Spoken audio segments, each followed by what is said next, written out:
نحمدہ و نصلی علی رسول الکریم اما بعد فاعوذ باللہ من الشیطان الرجیم بسم اللہ الرحمن الرحیم رب اشرح لی صدری ویسر لی امری واحلل عقدۃ من لسانی یفقہوا قولی۔ نیکیاں صرف کمانا ہی اہم نہیں، انہیں مرتے دم تک سنبھالے رکھنا بھی بہت ضروری ہے۔ قرآن میں ارشاد باری تعالیٰ ہے، تم اس عورت کی طرح نہ ہو جاؤ جس نے اپنا سوت خوب مضبوط کاتا پھر خود ہی اسے تار تار ادھیڑ کر رکھ دیا۔ یعنی دن بھر تو اپنی تمام توانائیاں سوت کاٹنے میں لگائیں اور شام جب اس کی مزدوری کے بدلے ضروریات زندگی خریدنے کا وقت آیا تو اسے ضائع کر ڈالا۔ ہمیں معمول سے کچھ زیادہ نقد رقم لے کر سفر کرنا پڑے تو سارے سفر میں دھیان روپوں میں ہی رہتا ہے۔ معاملہ چند ہزار کا ہو تو ہم تھوڑا ریلیکس ہوتے ہیں، لیکن اگر لاکھوں کروڑوں کا ہو تو ہم لمحہ بھر بھی اس سے غافل نہیں رہ پاتے۔ رقم کا بیگ مسلسل ہاتھ میں رکھتے ہیں، رات کے وقت سفر کرنا پڑے تو مسلسل جاگتے ہیں، پلک تک نہیں جھپکتے، کیونکہ جانتے ہیں عمر بھر کی کمائی اگر لٹ گئی تو گویا کمر ٹوٹ جائے گی۔ ایسے ہی نیکیوں کی گٹھڑی کی بھی مسلسل نگرانی کی ضرورت ہوتی ہے، یہ نہ ہو نظر چوکے اور ہم جب زندگی کے سفر کے اختتام پر مالک کائنات کے سامنے فخر سے اپنی عمر بھر کی کمائی کی گٹھڑی کھولیں تاکہ ان نیکیوں کے بدلے جنت کی نعمتیں خریدی جا سکیں، تو پتہ چلے نیکیوں کا سونا تو مٹی بن چکا ہے اور ہم بالکل خالی ہاتھ ہیں۔ تب ہاتھ ملنے کے سوا کوئی چارہ نہ ہوگا، کیونکہ دوبارہ کمانے کا کوئی موقع نہ ہوگا اور ابدی جہنم خدا نہ خواستہ منتظر ہوگی۔ اسی کو آپ صلی اللہ علیہ وآلہ وسلم نے یوں سمجھایا۔ آپ صلی اللہ علیہ وآلہ وسلم نے ایک دفعہ ارشاد فرمایا، کیا تم جانتے ہو کہ دیوالیہ اور مفلس کون ہے؟ لوگوں نے کہا، مفلس ہمارے ہاں وہ شخص کہلاتا ہے جس کے پاس نہ درہم ہو اور نہ کوئی سامان۔ آپ نے فرمایا کہ میری امت کا مفلس اور دیوالیہ وہ ہے جو قیامت کے دن اپنی نماز، روزہ اور زکوٰۃ کے ساتھ اللہ کے پاس حاضر ہوگا، اور اسی کے ساتھ اس نے دنیا میں کسی کو گالی دی ہوگی، کسی پر تہمت لگائی ہوگی، کسی کا مال کھایا ہوگا، کسی کو قتل کیا ہوگا، کسی کو ناحق مارا ہوگا، تو ان تمام مظلوموں میں اس کی نیکیاں بانٹ دی جائیں گی۔ پھر اگر اس کی نیکیاں ختم ہو گئیں اور مظلوم کے حقوق باقی رہے تو ان کی غلطیاں اس کے حساب میں ڈال دی جائیں گی اور پھر اسے جہنم میں گھسیٹ کر پھینک دیا جائے گا۔ اسی کو تورات میں اس طرح بیان کیا گیا کہ تم نے اپنی مزدوری سوراخ دار تھیلی میں جمع کی، یوں بہت بویا پر کم کاٹا۔ مال جمع کرنے کا مقصد ضرورت پڑنے پر اس کا استعمال ہے۔ کس قدر مقام عبرت ہے کہ بندہ تو اپنے ہاں ڈھیروں مال سمجھ رہا ہو جبکہ اصلاً وہ خالی ہاتھ ہو۔ آج ہم سورہ حجرات کی آیت 10 تا 12 کا مطالعہ کر کے دیکھیں گے کہ وہ کون سے گناہ ہیں جو نیکیوں کو ضائع کر ڈالتے ہیں۔ اب ہم آیات کے مطالعے کا آغاز کرتے ہیں۔ اعوذ باللہ من الشیطان الرجیم بسم اللہ الرحمن الرحیم۔ آیت نمبر 10 کا ابتدائی حصہ دیکھیے۔ انما المؤمنون اخوہ، ترجمہ، ایمان والے تو آپس میں بھائی بھائی ہیں۔ اسی بات کو احادیث میں یوں سمجھایا گیا، مسلمان کا بھائی ہے، نہ اس پر خود ظلم کرتا ہے، نہ اس کو بے یار و مددگار چھوڑتا ہے، نہ اس کو رسوا کرتا ہے، نہ اس کو حقیر جانتا ہے۔ کسی شخص کے بدبخت ہونے کے لیے اتنا ہی کافی ہے کہ وہ اپنے مسلمان بھائی کو حقیر سمجھے۔ ہر مسلمان پر دوسرے مسلمان کا خون، مال اور آبرو حرام ہے۔ ایک اور حدیث میں ارشاد ہے، مومنوں کی مثال آپس میں ایک دوسرے سے محبت اور رحم کرنے میں ایک جسم کی طرح ہے۔ جب جسم کے ایک عضو کو تکلیف ہوتی ہے تو سارا جسم بخار کا شکار ہو کر بیدار رہتا ہے۔ قرآن و حدیث کے مطابق مومنوں کا آپس میں رشتہ بھائی بھائی کا ہے، لیکن اپنے ارد گرد دیکھیں تو لگتا ہے اصل رشتہ خدا نہ خواستہ نفرت کا ہے۔ بھائی بھائی ہم شاید کبھی کبھی کسی عام موقع پر ہی بنتے ہیں۔ سڑک پر بھائی بھائی کو راستہ دینے کو تیار نہیں، دفتر میں بھائی سے سفارش رشوت لیے بغیر اس کا کام کرنے کو تیار نہیں، گھروں میں بھائی سے لڑ رہے ہیں، ساس بہو، نند باوج، کچھ رشتے اپنی عمر بھر کی نفرت اور دشمنی کے حوالے سے معروف ہیں۔ ہمیں یہ سب بدلنا ہوگا۔ پہلی چیز یہ جاننا ضروری ہے کہ آپس کی محبت جو دنیاوی سکون کا اہم باعث ہے، خدائی انعام ہے جو خدا کے حکموں پر چلنے کی صورت میں عطا کیا جاتا ہے۔ یہاں تو بھائی گھروں میں لڑ رہے ہیں، جائیداد صحیح نہیں بٹی، بہنوں کو حصہ نہیں ملا، خدا کے حکم کا خیال نہیں رکھا گیا، محبت کیسے عطا ہو؟ نند بابی، دیورانی جٹھانی میں جھگڑا ہو تو صلح انصاف کے اصول پر نہیں بلکہ طاقتور کی جیت کے اصول پر ہوتی ہے۔ والدین اولاد کو، شوہر بیویوں کو، بھائی بہنوں کو ان کے دینی حقوق ادا کرنے پر تیار تک نہیں، محبت کیسے پیدا ہو؟ یہ محبت تو خدائی انعام ہے جو اس کی فرمانبرداری کے صلے میں عطا کیا جاتا ہے۔ اس محبت کے حصول کا خدائی نسخہ کیا ہے؟ ارشاد باری تعالیٰ ہے، اور اللہ کی رسی یعنی قرآن کو سب مل کر مضبوطی سے تھام لو اور آپس میں تفرقہ میں نہ بٹ جانا، اور اللہ کا احسان اپنے اوپر یاد کرو، جب تم میں دشمنی تھی تو اس نے تمہارے دلوں میں ملاپ کر دیا، تو اس کے فضل سے تم آپس میں بھائی بھائی بن گئے۔ آپس کے معاملات میں تو اس حدیث کی روشنی میں زندگی گزارنی چاہیے۔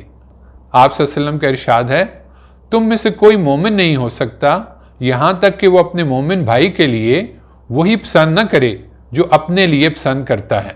انسان خود نہیں چاہتا کہ وہ ظلم و ستم کا شکار ہو تو وہ اپنے بھائی کے لیے کیسے چاہ سکتا ہے؟ وہ اپنے اور اپنے خاندان کے لیے چاہتا ہے کہ وہ پھلے پھولے، تو اسے اپنے بھائی کے لیے بھی ایسا ہی چاہنا ہے۔ بھائیوں میں دشمنی کی صورت پیدا ہو جائے تو کیا کرنا چاہیے؟ آیت کا اگلا حصہ دیکھیے، فَأَصْلِحُوا بَيْنَ أَخَوَيْكُمْ۔ ترجمہ، لہٰذا اپنے دو بھائیوں کے درمیان صلح کراؤ۔ اگر کبھی بھی حادثاتی طور پر جھگڑے کے اسباب پیدا ہو جائیں تو آپس میں صلح کرائیں۔ یاد رکھیے، اگر مسلمانوں کے دو گروہوں میں آپس کی دشمنی پیدا ہو جائے تو آپ کا کام ان میں صلح کرانے والے گروہ میں شامل ہونا ہے، نہ کہ اس گروہ میں شامل ہونا جو ماضی کی غلطیاں یاد کرا کے یا مستقبل کے اندیشے بڑھا چڑھا کر لڑائی کی آگ بھڑکائے۔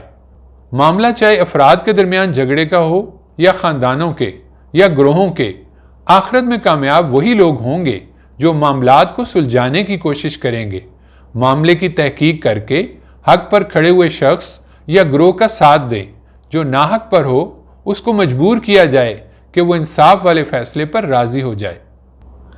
آیت کا آخری حصہ دیکھیے، وَاتَّقُوا اللَّهَ لَعَلَّكُمْ تُرْحَمُونَ۔ ترجمہ، اور اللہ سے ڈرتے رہو تاکہ تم پر رحم کیا جائے۔ اپنی زندگی میں خدا کی مہربانیاں چاہتے ہیں تو خدا سے ڈر کر زندگی گزاریں، اس کے وعدوں پر اعتماد کرتے اس کے حکموں کی خاطر سب کچھ لٹا دینے کا حوصلہ پیدا کریں۔ وہ قدردان ہے، عنایتوں کی بارش آپ سے سنبھالی نہ جائے گی۔ اب وہ باتیں جو اس بھائی چارے کو نقصان پہنچا سکتی ہیں ان سے منع کیا جا رہا ہے۔ آیت 11 کا پہلا حصہ دیکھیے، یا ایھا الذین آمنوا لا یسخر قوم من قوم عسیٰ ان یکونوا خیرا منہم ولا نساء من نساء عسیٰ ان یکن خیرا منہن۔ ترجمہ، ایمان والو، نہ تمہارے مرد دوسرے مردوں کا مذاق اڑائیں، ہو سکتا ہے کہ وہ ان سے بہتر ہوں، اور نہ عورتیں دوسری عورتوں کا مذاق اڑائیں، ہو سکتا ہے کہ وہ ان سے بہتر ہوں۔ قرآن میں اکثر صرف مردوں کو بات کہہ کر عورتوں کو بھی پہنچا دی گئی ہے، لیکن جہاں بات کی اہمیت کے پیش نظر دونوں گروہوں سے علیحدہ علیحدہ خطاب کیا گیا ہے، اسی سے اندازہ لگایا جا سکتا ہے کہ یہ گناہ اللہ تعالیٰ کے ہاں کس قدر اہم ہیں۔ دوسرے کو حقیر سمجھنے کے باعث ان پر ہنسا جاتا ہے، ان کا مذاق اڑایا جاتا ہے۔ یہ یا تو شکل، رنگ وغیرہ کے باعث ہوتا ہے جو خالص خدائی فیصلہ ہے، یا خود حاصل کی گئی صلاحیت، مثلاً تعلیم، عہدہ وغیرہ۔ لیکن ذرا غور کیجئے تو چاہے واضح خدائی عطا ہو یا خود حاصل کی گئی صلاحیت، اصلاً یہ دونوں صورتوں میں خدا ہی کی عطا ہے۔ علم، ذہانت دی کس نے؟ موضوع حالات تخلیق کس نے کیے؟ اگر بے شمار عوامل میں سے کوئی ایک عمل نکال دیا جائے تو آپ کی ساری کارکردگی ہو سکتا ہے دھڑام سے گر جائے۔ پھر دوسرے کا مذاق اڑانا گویا اس بات کا اعلان ہے کہ اس شخص کی میرے دل میں کوئی عزت نہیں۔ جب آپ کے دل میں اس کی کوئی عزت نہیں تو اس کے دل میں آپ کا احترام کیسے باقی رہ سکتا ہے؟ جب دلوں میں عزت احترام ہی نہ رہا تو پھر دشمنیاں ہی جنم لیں گی۔ یہ بھی یاد رہے کہ یہاں آپ حالت امتحان میں ہیں، آپ کو دوسروں سے اگر بعض معاملات میں برتری دی گئی ہے تو وہ امتحان کے مقصد سے ہے۔ کوئی بھی نعمت کسی بھی وقت واپس لی جا سکتی ہے۔ لوگ اچھے بھلے بستر پر لیٹتے ہیں اور صبح فالج کے باعث خود اٹھ تک نہیں پاتے، لہٰذا یہاں پوری توجہ امتحان میں کامیابی پر رکھیں۔ دوسروں کا مذاق اڑانا خدا کے غضب کو بھڑکانے کا باعث بن سکتا ہے۔ آگے دیکھیے، وَلَا تَلْمِزُوا أَنفُسَكُمْ، ترجمہ، اور نہ اپنوں کو عیب لگاؤ۔ یہ بالکل وَلَا تَقْتُلُوا أَنفُسَكُمْ کے اسلوب میں بات کی گئی ہے، جس کا ترجمہ ہے آپس میں ایک دوسرے کو قتل نہ کرو۔ دوسرے کو قتل کرنا انسانی جان کی حرمت کا خیال نہ رکھنے کا گویا باقاعدہ اعلان ہے۔ یوں یہ اصلاً اپنے قتل کا دروازہ کھولنا ہے۔ اسی طرح جب انسان دوسروں کے عیب نکالے گا تو گویا اپنے عیب نکالنے کا راستہ کھول رہا ہے، کیونکہ یہاں کوئی مکمل نہیں ہے، عیب سب میں موجود ہیں۔ کسی کے بقول یہ صرف ہماری آنکھیں ہیں جو اپنے عیب نہیں دیکھتی، دوسروں کو تو ہمارے عیب نظر آتے ہیں اور پھر وہ بھی جب چاہیں گے انہیں بیان کریں گے۔ سوچنا یہ چاہیے کہ خدا نے اگر میرے عیبوں پر پردہ ڈالا ہوا ہے تو مجھے دوسروں کے عیبوں پر پردہ ڈالنا چاہیے۔ دوسرا بھی کوئی غیر نہیں، میرا ہی بھائی ہے، اس کی بدنامی میری بدنامی ہے۔ کسی کی شکل، نسب، غربت وغیرہ پر تان کرنا انتہائی جاہلانہ حرکت ہے، کیونکہ انسان نے انہیں خود نہیں چنا ہوتا۔ ایک صحابی بیان فرماتے ہیں، میں نے اپنے غلام کو اس کی ماں سے آر دلائی تو آپ صلی اللہ علیہ وسلم نے مجھ سے فرمایا، بے شک تم ایک ایسے آدمی ہو جس میں جاہلیت کا اثر باقی ہے۔ آگے دیکھیے، وَلَا تَنَابَزُوا بِالْأَلْقَابِ، ترجمہ، اور نہ آپس میں ایک دوسرے کو برے القاب دو۔ برے القاب سے پکارنا یا نام بگاڑنا دوسرے کو اذیت دینا ہے، اور خصوصاً مسلمان کو اذیت دینے سے شدت سے منع کیا گیا ہے۔ مثلاً کسی کو لولا لنگڑا یا ایسے پکارا جائے جو اسے برا لگے۔ آپ صلی اللہ علیہ وسلم نے فرمایا، مسلمان وہ ہے جس کی زبان اور ہاتھ سے دوسرے مسلمان محفوظ رہیں۔ یہ سب رویے اس قدر برے ہیں کہ انہیں کرنے والوں کو آگے ظالموں میں شمار کیا گیا ہے۔ القاب چاہے جسمانی بنیادوں پر ہوں جیسے اندھا، کانا، لنگڑا وغیرہ، مذہبی بنیادوں پر ہوں جیسے منافق، بدعتی، مشرک، وہابی وغیرہ، پیشے کی بنیاد پر ہوں موچی، بنگی، ماسٹر، حتیٰ کہ کوئی اگر اپنی عمر کے بارے میں حساس ہے تو اسے تنگ کرنے کے لیے انکل یا آنٹی کہنا بھی درست نہ ہوگا۔ غرض کوئی بھی اذیت دینے والی اصطلاح سے پکارنا اسلام میں منع ہے۔ آیت کا اگلا حصہ دیکھیے، بئس الاسم الفسوق بعد الایمان، ترجمہ، ایمان کے بعد تو فسق کا نام بھی بہت برا ہے، یعنی یہ سب گناہ ہیں، گناہ بھی وہ جو نیکی کی چھوٹی بڑی پونجیوں کو دیمک کی طرح اندر ہی اندر کھاتے رہتے ہیں، اور پتہ تب چلتا ہے جب وہ ناقابل تلافی نقصان پہنچا چکے ہوتے ہیں۔ ان کے بارے میں حد درجہ محتاط رہنا ہی اصل کرنے کا کام ہے، اور مومن کو تو ہر کچھ عرصہ بعد خود کو یہ یاد دہانی کراتے رہنا ہے کہ ہر دن میں موت کے قریب ہو رہا ہوں، پہلے ہی نیکیوں کی پونجی کم ہے، اسے راستے میں ہی ضائع کر بیٹھا تو منزل پہ کیا منہ دکھاؤں گا۔ آیت کا آخری حصہ دیکھیے، وَمَن لَّمْ يَتُبْ فَأُولَٰئِكَ هُمُ الظَّالِمُونَ، ترجمہ، اور جو اس کے بعد بھی توبہ نہ کریں تو وہی اپنی جانوں پر ظلم ڈالنے والے ہیں۔ یعنی اس قدر صاف اور واضح پیغام پہنچنے کے بعد اور یہ معلوم ہونے کے بعد کہ یہ خدا کے ہاں کس قدر ناپسندیدہ کام ہے، اگر غفلت برقرار رکھی تو یہ کسی اور پر نہیں، اپنی جان پر ظلم ہے، اپنے جسم پر جو انتہائی کمزور ہے، جو ذرا سی سختی سہ نہیں سکتا، اسے نہ رحم کرنے والے عذاب کے فرشتوں کے حوالے کرنا وہ بدبختی ہے جس کا انسان یہاں سوچ بھی نہیں سکتا۔ آیت 12 کا پہلا حصہ دیکھیے، یا ایھا الذین آمنوا اجتنبوا کثیرا من الظن ان بعض الظن اثم، ترجمہ، ایمان والو بہت سے گمانوں سے بچو، اس لیے کہ بعض گمان گناہ ہوتے ہیں۔ یہاں بدگمانی سے بچنے کا کہا گیا ہے۔ خاندانوں میں جھگڑوں کا ایک بڑا سبب بدگمانی ہی ہوتی ہے۔ بدگمانی کیا ہے؟ اس کو ایک مثال سے سمجھیں۔ کسی کے گھر چوری ہوئی، اسے پڑوسی کے بیٹے پر شک تھا، اسے اس کی باتیں چوروں والی باتیں لگیں، اس کی چال چوروں والی چال لگی، اس کی ہنسی چوروں والی ہنسی لگی۔ دن بھر میں ہمارے ساتھ بے شمار واقعات پیش آتے ہیں، ان کے کچھ پہلو بعض اوقات چھپے ہوتے ہیں، وہاں ہم گمان سے کام لیتے ہیں۔ اگر ہم عموماً مثبت رویہ رکھنے والے ہوں تو ہمارا گمان بھی مثبت ہوتا ہے، اور اگر عموماً منفی رویہ رکھنے والے ہوں تو ہم اکثر غلط گمان ہی کرتے ہیں۔ فرض کیجئے آپ نے اپنی بیگم کو رات کا کھانا ٹھیک 8 بجے تیار کرنے کا کہا۔ آپ ٹھیک 8 بجے گھر پہنچے تو کھانا ابھی تیار ہو رہا تھا۔ آپ غصے میں آگ بگولا ہو گئے اور جھگڑا شروع ہو گیا جو کافی دیر جاری رہا۔ بعد میں بیگم نے بتایا کہ پڑوسن اپنے گھر میں اکیلی تھیں، سیڑھیوں سے اچانک گرنے کے باعث انہیں شدید چوٹ آئی اور آپ کی بیگم کو ان کے ساتھ ایمرجنسی میں اسپتال جانا پڑا۔ آپ کے منفی گمان کے باعث گھر کئی گھنٹے جھگڑے کا میدان جنگ بنا رہا۔ بدگمانی کی اخروی سزا تو ہے ہی، لیکن دنیا میں منفی سوچ سے بڑی اپنے آپ سے کوئی دشمنی نہیں۔ ہماری اکثریت کی سوچ منفی ہونے کے باعث ہی سازشی نظریات ہم میں بے حد مقبول ہیں۔ دنیاوی اور اخروی دونوں ترقیوں کی راہیں اللہ پر بھروسہ، مثبت سوچ اور مثبت عمل سے کھلتی ہیں۔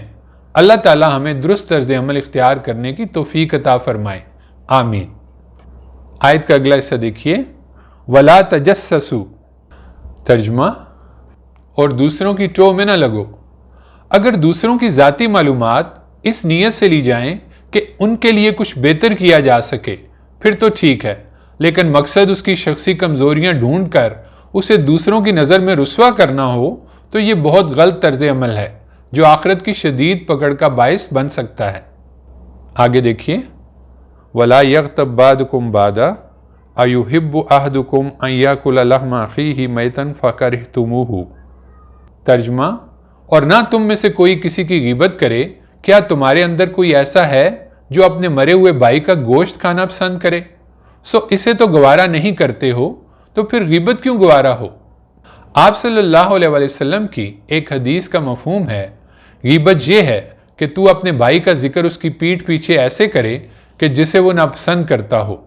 اگر وہ بات اس کے اندر موجود ہو تو یہ غیبت ہوئی، اور اگر اس کے متعلق وہ بات کہی جو اس کے اندر نہیں ہے تو نے اس پر بہتان لگایا۔ آپ صلی اللہ علیہ وسلم نے فرمایا، جب میرے رب نے مجھے معراج کروائی تو میں ایسی قوم کے پاس سے گزرا جن کے ناخن تانبے کے تھے، جن سے وہ اپنے چہرے اور سینے نوچ رہے تھے۔ میں نے پوچھا، اے جبریل، یہ کون لوگ ہیں؟ جبریل علیہ السلام نے فرمایا، یہ لوگوں کا گوشت کھاتے تھے، یعنی غیبت کرتے تھے، اور ان کی عزتیں خراب کرتے تھے، یعنی تہمتیں لگاتے تھے۔ آپ صلی اللہ علیہ وسلم نے فرمایا، اے وہ لوگوں جو اپنی زبانوں سے ایمان لائے ہو مگر ایمان ان کے دلوں میں نہیں اترا، مسلمانوں کی بدگوئی نہ کیا کرو اور نہ ان کے عیوب کے درپے ہوا کرو۔ بلا شبہ جو شخص ان کے عیوب کے درپے ہوگا اللہ تعالیٰ اس کے عیوب کے درپے ہوں گے، اور اللہ جس کے عیوب کے درپے ہوں گے تو اسے اس کے گھر کے اندر رسوا کر دیں گے۔ سوچئے غیبت کس قدر گناؤنا عمل ہے کہ اسے مردہ بھائی کا گوشت کھانے سے تشبیہ دی گئی، کیونکہ جس کی غیبت کی جا رہی ہے وہ اپنا دفاع نہیں کر سکتا۔ مومن بھائی کی خیرخواہی کا تقاضا ہے کہ اس کی کسی خامی کا دوسروں سے ذکر نہ کیا جائے، بلکہ علیحدگی میں اخلاص کے ساتھ اسے نصیحت کی جائے، کیونکہ غیبت اس وقت تک اللہ معاف نہ کرے گا جب تک وہ شخص اس کو معافی نہ دے دے جس کی اس نے غیبت کی ہے۔ کسی مجلس میں غیبت سنیں تو غیبت کرنے والے کو منع کر دیں، نہ مانے تو چاہیے کہ اس مجلس سے اٹھ جائیں۔ تاہم بعض حالات میں غیبت جائز ہے، مثلا کسی نے کسی کے ساتھ نکاح، کاروبار یا کوئی معاملہ کرنے کے سلسلے میں مشورہ طلب کیا تو جس سے ان معاملات میں مشورہ لیا جا رہا ہو اس پر لازم ہے کہ وہ کوئی بات نہ چھپائے۔ اسی طرح مظلوم ظالم کی شکایت کرنے کے لیے بیٹے کی غلط کاریوں کی خبر باپ کو دینا، لیکن سب میں مقصود حقیقی اصلاح ہو۔ آگے دیکھیے، واتقوا اللہ، ترجمہ، تم اللہ سے ڈرو۔ بار بار اللہ تعالیٰ سے ڈرنے کی ہدایت کی جا رہی ہے، کیونکہ اللہ تعالیٰ کی نظر میں یہ بڑے گناہ ہیں اور ہماری نظر میں چھوٹے، نہ ہونے کے برابر۔ ہمیں بار بار خبردار کیا جا رہا ہے کہ تمہارا زاویہ نظر درست نہیں، معاملہ بہت زیادہ سنجیدہ ہے۔ تم اپنی محنت سے کمائی پونجی مفت میں لٹا رہے ہو۔ سردیوں میں گرم بستر چھوڑ کر مشکل سے تم نے نمازیں پڑھی، اپنی ضروریات کو کم کر کے راہ خدا میں صدقہ دیا، گرمیوں کے لمبے اور مشکل روزے رکھے، اور اب آرام سے گھر بیٹھے زبان پر اور دوسرے کنٹرول نہ ہونے کے باعث بیٹھے بیٹھے یہ سب نیکیاں ضائع کر رہے ہو۔ آیت کا آخری حصہ دیکھیے، ان اللہ تواب الرحیم۔ ترجمہ: یقیناً اللہ بڑا ہی توبہ قبول کرنے والا ہے، اس کی شفقت ابدی ہے۔ واپسی کا راستہ بھی بتا دیا۔ توبہ یعنی غلط راستے سے پلٹنا۔ یہ خبر ہوتے ہی کہ میں غلط راستے پر مڑ گیا ہوں، ہم فوراً پلٹ کر اپنی سمت درست کرتے ہیں۔ یہی ان معاملات میں بھی کرنا ہے۔ دوسرے دوست ہوں یا دشمن، ہمیں انسانوں کے بارے میں ہمیشہ مثبت سوچنا، مثبت بولنا، مثبت رہنا ہے۔ دوسرا، ایسے مہربان خالق کی نافرمانی کتنی بدبختی کی بات ہے، احساس ہوتے ہی یہ روش بھی ختم کرنا ہے۔ اس کی شکر گزاری اور ہر معاملے میں اس کی فرما برداری ہی درست رویہ ہے۔ اوپر بیان کی گئی 3 آیات میں 2 دفعہ اللہ سے ڈرنے اور 2 ہی دفعہ اس کی جناب میں توبہ کرنے کی تلقین کی گئی ہے۔ سوچئے کس قدر اہم ہے یہ ہدایات، کاش ہمیں ان کی صحیح قدر و قیمت کا احساس پیدا ہو جائے۔ اب آخری بات، غور کیجئے تو ان تمام پست عادات کی اصل وجہ مقصد زندگی سے غفلت ہے۔ انسان بھول جاتا ہے کہ وہ ایک خالق کا بندہ ہے اور اسے کچھ عرصہ زمین پر امتحان کے لیے بھیجا گیا ہے، اور اس امتحان کے نتیجے پر اس کے لافانی مستقبل کا دار و مدار ہے۔ آخرت کا خطرہ اس قدر ہولناک ہے کہ راتوں کی نیند اڑانے کے لیے کافی ہے۔ اسی طرح آخرت کے عظیم امکانات اس قدر زیادہ ہیں کہ ان کے لیے جتنی بڑھ چڑھ کے کوشش کی جائے کم ہے۔ ایک عارف کے بقول دنیا پہ آج تک آنے والے ہر انسان کو اس کی ہر سانس کے بدلے ایک ستارہ بھی اگر وہ عظیم خالق بخشے تب بھی کائنات میں ستارے تعداد میں زیادہ ہیں۔ کمائی کے یہ شاندار مواقع ہمیں اپنی طرف متوجہ کر رہے ہیں۔